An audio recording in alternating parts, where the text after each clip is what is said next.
Welcome to Not Milk Never Milk. Subscribe if you're lactose intolerant. You start by opening the Compass app and granting location services. This gives the app access to GPS and magnetic data.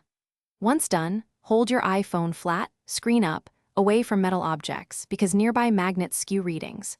You may see a calibration pattern. Move the phone in a figure eight until it stops. Make sure Compass has permission in settings and check that airplane mode is off so GPS works. These first steps get you a reliable heading quickly. You now interpret the display.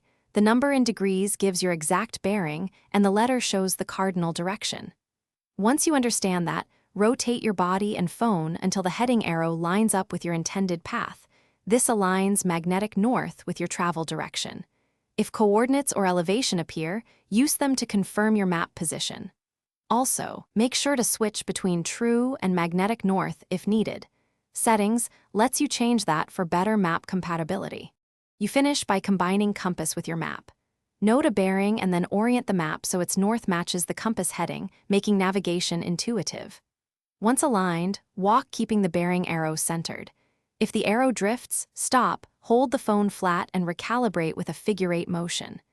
If things still go wrong, remove magnetic accessories or the case, restart the iPhone, and repeat calibration. This troubleshooting step solves most errors and gets you back on course quickly.